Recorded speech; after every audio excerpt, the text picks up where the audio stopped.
Why is JetBrains, a company best known for its IDEs and the Kotlin programming language, releasing a collaboration platform? Well, that's what we're going to find out on this episode of Dynamic Developer.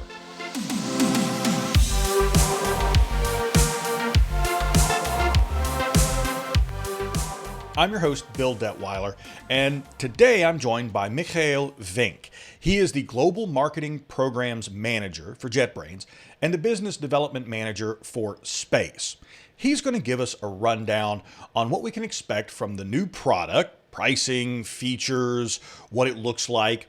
And he's also going to explain why a company best known for its IDEs like IntelliJ IDEA and the Kotlin programming language, which if you're an Android developer, you're probably familiar with, is now getting into the collaboration platform space and taking on the likes of Slack and Microsoft Teams. Well, Mikhail, thanks for joining me today. I really appreciate it. Thank you very much. Thanks for having me. So let's talk about space. JetBrains is a company I think most developers, software engineers, people know from your toolkits, SDKs, from Kotlin. But this is tell me about space. This is a new endeavor for JetBrains. What is space? And what can people expect? Yeah, definitely. So yeah, you're correct. The space is a very new thing for us. And it also goes to some new horizons compared to what we did before.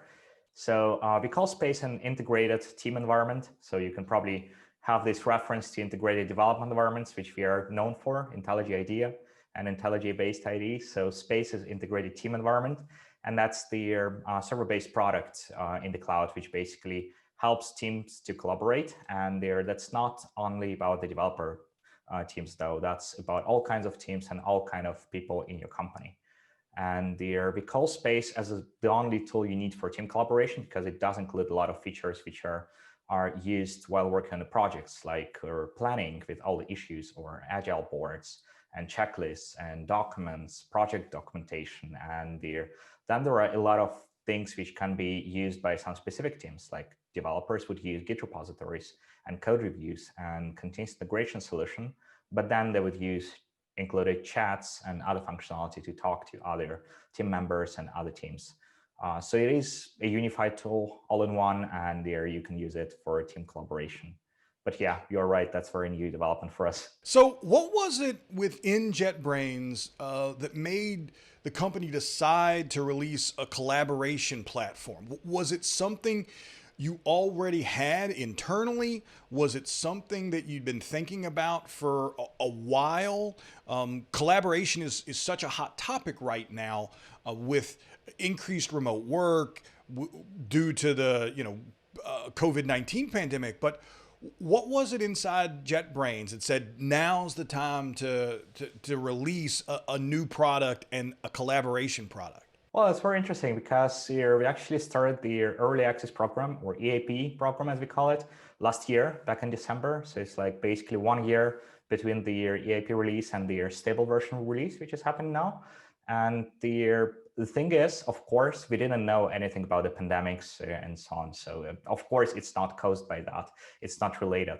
And in fact, the baseline principle, why do we have it as a product from JetBrains, probably goes to one of our major values as a company. So we fix the problems we have ourselves. And that's how we created IntelliJ IDEA 20 years ago. That started with the Renamer, which was a product for rename refactorings in Java, because our founders didn't have any refactoring tools for Java, and there were none on the market. So they created that. And the same happened for Kotlin, because there was a need for better language with the things JetBrains needed on its own. So the same happened with their Space, and Space evolved from a stack of internal tools. And I think the first feature we introduced was the team directory. And that's something we have in Space now. That's their way to discover what do you have in company, who do you have in company, what do they do. And their JetBrains is now 1,500 people. And even when it was like 500, we needed some team directory where we would be able to understand who's working on what and where do they sit in the office. Well, we used to go to the office back then. So that all started there. And then we've seen that we can actually build a tool out of it, which would be useful internally and externally. But apart from that, we see that a lot of the approaches which we have in software development, but also in IT, generally in information technologies, they are very much used in their normal outside of IT world as well. And those approaches are considered to be very well automated, and they are considered to be good approaches in terms of productivity of the employees. Because if you look at the software company, the biggest asset you have is the people you have, and you try to optimize all the process in the company so that they are digitalized as much as possible, so that you don't waste time of your employees. And all these things resonates across different industries, not only IT. So we feel that our experience here, but also what we hear from our customers, which are right now mostly software development companies, that would also be useful for other industries, and we'll be able to be helpful there as well. But then, of course, we do go to the bigger market, and we want to bring the ideas we have to the bigger market of different industries. Yeah, let's drill down on that customer feedback part of it, because I'd love to hear what you're hearing from teams that are using your tools now, right? Like, so if you've got a customer who's primarily using a collaboration tool, if maybe they're in the early access program like you were talking about, or they're just saying, wow, we wish we had this functionality and something we could share with teams beyond our software engineering development sort of groups or product management teams. What was some of that feedback that then made it into Space, that then made it into the final product as a feature? Yeah, I would say there are a lot of things there which we got from our early access program users. And overall, during this year, we had roughly 25,000 organizations trying Space as a part of EAP. Of course, not all of them tried it every day and use it every day, because it's hard to use their non-production product. That is why the release, which is happening now, is very important for us, so that companies can finally use it in production. But we did have a lot of companies try different features and see what's happening. And I think one of the major pieces of feedback we got from the companies is the feedback on the concept itself, and also on the concept of the unification of their collaboration and processes within the company, so that all these processes are unified and done in a single tool. So there are a few things we hear there is that it does reduce amount of distraction, because you don't need to go between tools, and you can integrate a lot of things inside a single tool, which means that you basically have everything in the Space chat, which you would have in some other places. And you can route a lot of external notifiers or systems, which would just go ahead and bring it all to Space. So this concept is very interesting, and it does resonate across the customer base a lot. One of the things we worked really a lot of iterations on together with both JetBrains team, who've been starting to use the functionality, but also the external teams, is their code reviews. Because we used to have, and we still have actually, the AppSource, which is a code browsing and code review tool from JetBrains, which is the on-premises tool. It's a bit different concepts. It does have IntelliJ IDEA in the background to provide the feedback on all the inspections. So we had a lot of experience with AppSource, and we brought the best of this experience to Space as well. And we keep AppSource as a separate product because there is a customer base, and it does develop as a separate product generally. But then we got the best out of it, and then we got a lot of feedback from JetBrains team and outside customers as well, to basically tailor-make this code review process inside Space. But then one of the major features everyone was waiting for was also automations, or its own CI/CD inside Space. And there is a great concept of the Kotlin DSLs used in the automations to create jobs.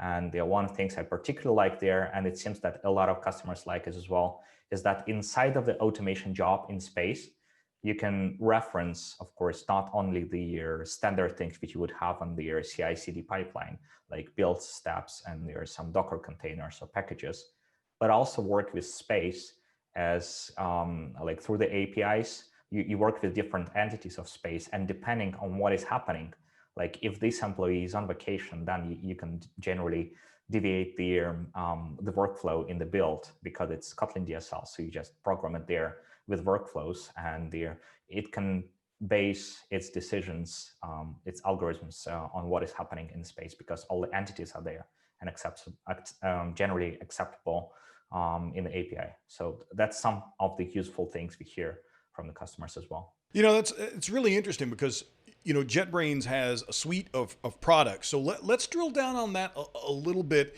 in terms of how those are going to integrate with Space. You already mentioned a few of those, and talking about CI/CD tools. That's something that's very familiar to developers, to software engineers, but maybe not so much to other teams that might use the platform. So let's start by saying, how will Space integrate with JetBrains' existing products and services, either on-prem or in the cloud? Like, so what if you are a customer with Space, how can you tailor that to what products from JetBrains are already using, or what comes with Space as well?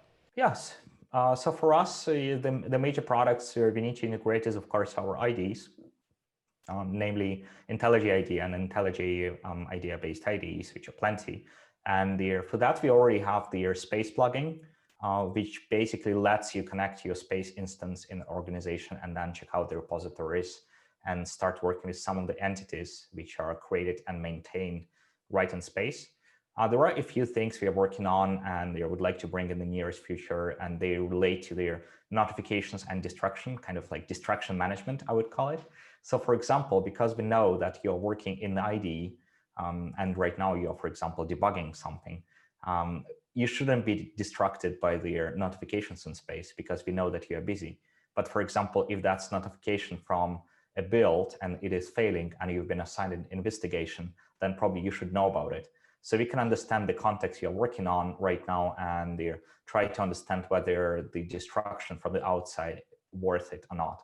So that's some kind of smart notification system we are working on, and that can rely as well on what is happening in the IDE. That is not something which is in the product yet, but that is like where we can go with it and where we can understand this context and bring this context back to Space and help with it. So of course, you are going to be using the code review functionality right in the IDE using Space as a backend, and there are all these things. Yeah, so a lot of things are coming to the IDEs, but also we have the existing server-based products. That's AppSource, code review, and co-browser, which I already mentioned. Then we have UTrack, which is issue tracker and agile tool, and then we have here TeamCity.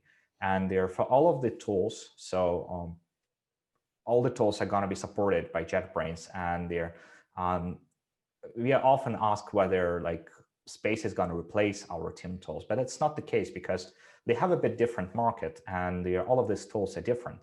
So if you need something which is going to cover all your team collaboration in the company, then that would probably be Space with its own issue tracking and with its own CI/CD solution and with its own code reviews and Git repository, of course. But then there are a lot of use cases when you would need TeamCity as a more configurable, more customizable CI/CD, which you can run on premises right now, or UTrack as something which has a lot of tools to customize the issue tracking specific workflows. And then we are going to bring the migrations from our tools to Space. So for example, if you want to migrate the issues from UTrack to Space, then it's going to be possible, of course. We do have an engine for migrations, and we already developed a few of the prototypes, including GitHub. So you would be able to migrate some GitHub issues easily as well. But then we are going to be working on the integration between other teamwork tools from JetBrains and Space so that customers can use that together. And that's quite a powerful thing that you can always extend Space and connect it to some other team tools or other desktop tools, let it be from JetBrains or from competitors, because if you understand that Space is not in a vacuum, that means that you can get a lot of other tools, and there is no way Space can easily replace all the tools in your company in one night. It's going to take some time. So that's really helpful information when it comes to sort of integrations with what JetBrains is. Let's talk a little bit about some of the features in space that are relative to maybe some of the other non-developer centric, or even, and I don't know, would you call space developer centric? I mean, I know you're talking about it being not just for developers, but being able to be used by other teams within an organization, whether it's product development, whether it's editorial, whether it's business. So there are other teams outside of development. And what are some of the features that that those teams might take a little more advantage of? You talked about documents, so I'm assuming you have chat. What about, is there a voice component to it? Is there a video conference, or call plug-in component to it? What does the what can people who are users expect to see within the interface? Yeah, so some of the major features which will be useful for all kinds of teams, including developers, of course, but other teams as well, is, as you rightly said, that's the chat and the all kind of collaboration there, and then documents. Yes, then we have the team directory with its own calendar, so you can schedule meetings. You can have some meetings booked in different rooms. Again, when we are back to the office, it's actually going to find the nearest room close to you because it has a map included. So all these things for the office management system. And then we do have here blocks, internal block system. So it's basically kind of the same collaborative editor as we use in the documents. And there you can collaboratively work on both documents and blog posts and their events and make announcements all across the company. But then there are generally a lot of things from their developer concepts, which we right now say they are for developers, but we actually gonna scale it somehow because, for example, if you're talking about the code review, in fact, very similar approach can be used for the content review. And because you write a piece of content, you do that collaboratively, for example, and then you need to run it through the reviews. So we do say that Space has a very big component of different kinds of tools for every team. But then on top of this general approach with documents, blog posts, your team directory, all this kind of collaboration, we start building tools which are very specific and niche to the creative teams. And developers is a kind of creative team, but then we have designers, we have quality assurance, we have legal, we have marketing. So we are going to be building niche specific or domain specific tools within Space. But also for some of them, we are going to be just extending Space with their existing integrations. Like there is not much sense in developing, I don't know, Figma or Photoshop from the scratch for us, but it does make a lot of sense to integrate and to bring the assets from outside to Space so that they would be able to reference it in chats, or they would be able to render part of the Figma or some other design assets and design elements right in Space and work with it there and collaborate on it using the Space engines. And there, in terms of the next steps, you mentioned video calls and audio calls. That is something which is coming. It's not yet in Space. We are working in both directions of providing our own video call system, but also, of course, integrating with the market leaders, because all of us already use something like Zoom or Google Meet or WebEx, and you should continue using what you want to use and bring into Space as well. If you don't have anything, you can use the standard one provided in Space, but integrations are going to be available as well. Yeah, let's. I'd love to follow up on that integration piece a little bit too. You mentioned a few there. If people already have existing email systems, whether it's G Suite, whether it's Exchange, Outlook, whatever platform they use for email and calendaring, how does that work with Space? Can that as well be integrated, or is that a feature that's available now or coming in the future? Yeah, absolutely. So we already have the G Suite integration, but it's not publicly released yet. It is already used in JetBrains, so we are test driving it because ourselves we use G Suite for our emails and all the Google Docs and the Google Meet as well. So we integrated it first, and now we are checking that it's good enough to be shipped to the customers. So I guess that should ship early next year. after this main production release. And we are going to do the same for the Outlook, because that's two of the major documents and their Office documents and emails and calendar system. That's their G Suite or Google Workspace, as it's called now, and their Outlook or Office 365.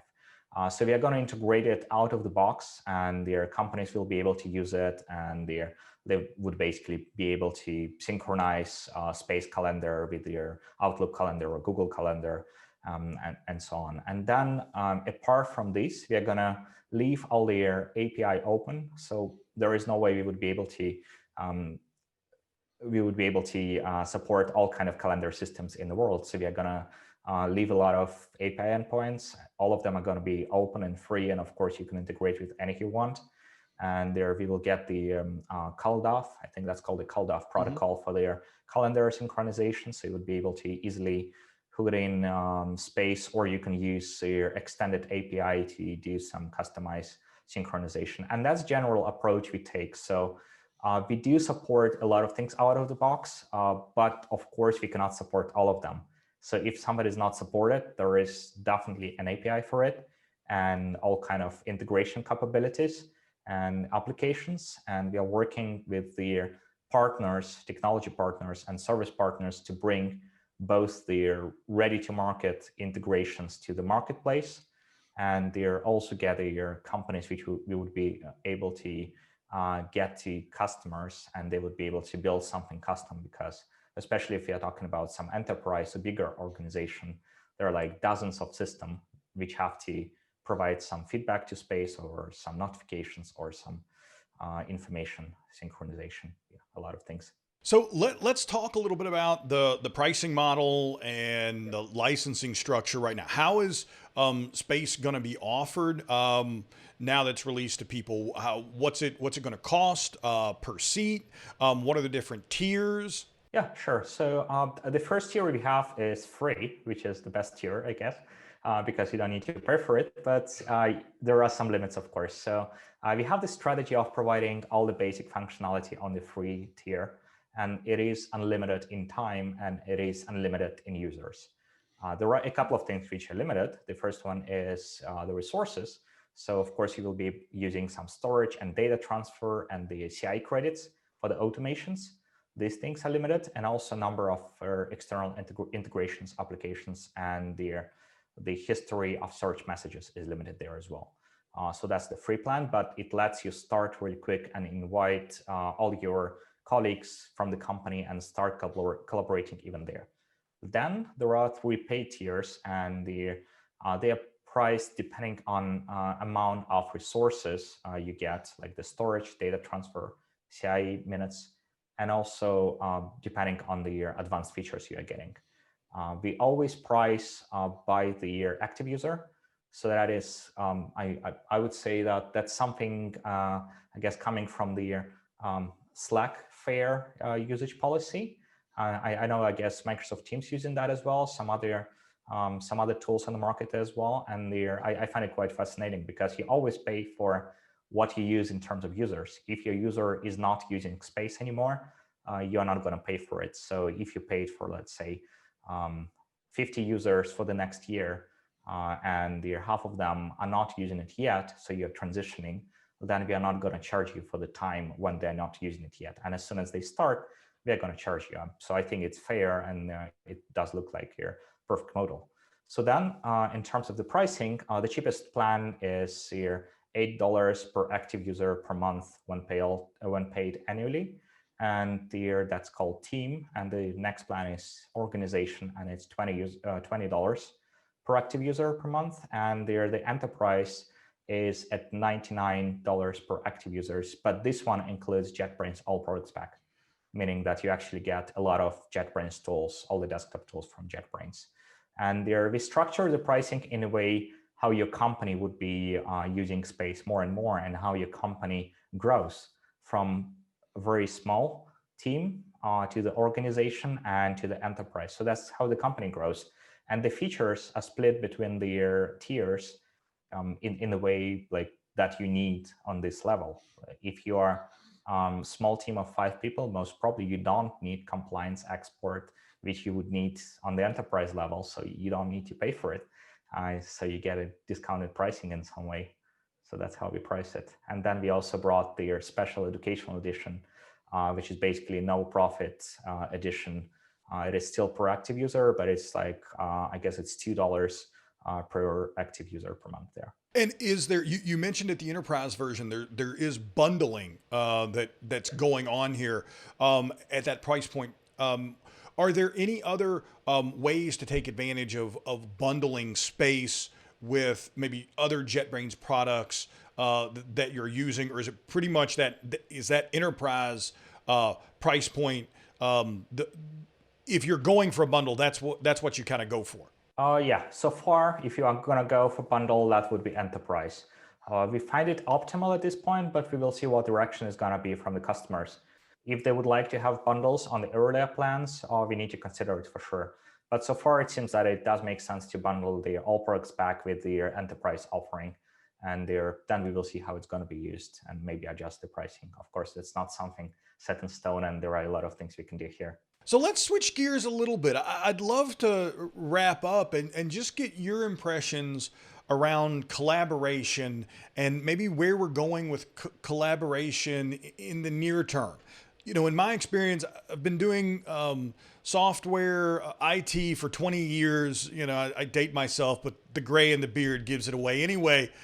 And I'm curious to see if you're seeing similar trends in how collaboration has changed in the last year, even in the last sort of 5 or 10 years, because I think software and engineering teams in particular have always been more, I don't want to say more remote, but like I said, having done this for a long time, I feel that those teams, maybe more so than some others, are accustomed to working with folks from all over the world, folks in lots of different time zones, folks from lots of different, working on different kind of projects. And so those teams maybe have a little more tolerance or more experience working in kind of these remote collaboration environments that some other teams maybe didn't have, that are more used to being all in one building, all in one place.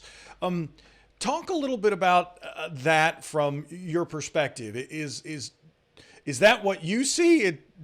Okay, if it isn't, but how do you see that collaboration has evolved and where it's going?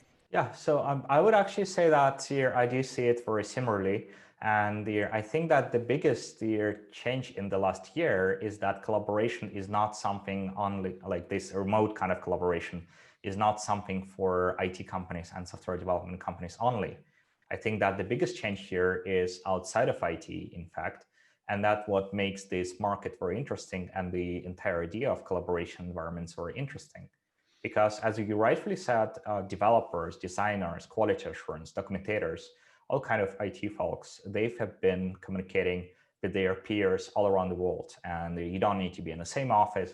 Of course, there are some old school companies in IT as well, which would prefer you to be in the same office.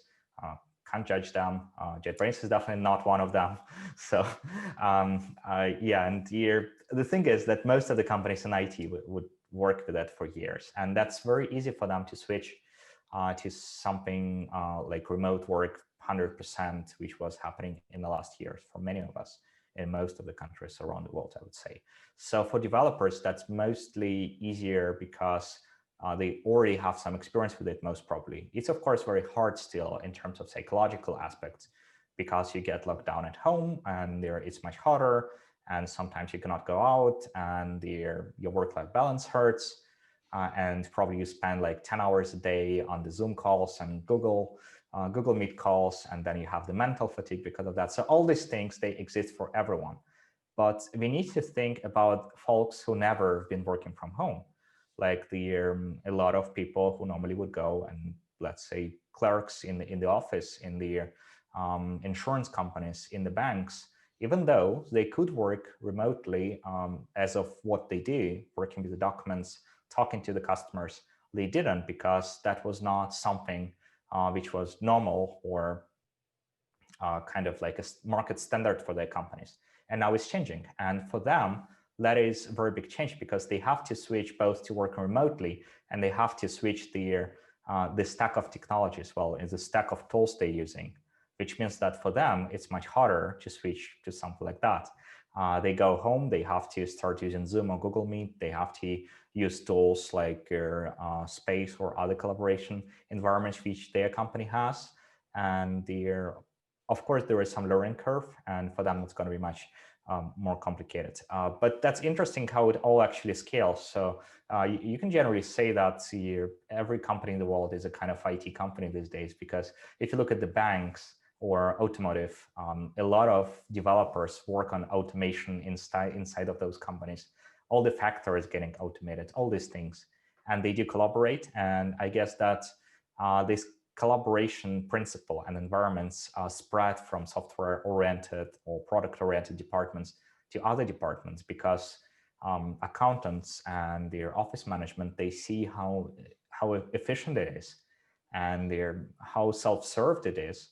And I guess that self-service is something which is happening a lot to the collaborative environments and the ways how we work, because if you're not in the office and you need to take care of 3 kids at home, you cannot guarantee that like at this minute you will be able to go and approve this request or give some permissions and so on. And that's actually something that we try to nurture in Space as well. A lot of things you can do as a self-service.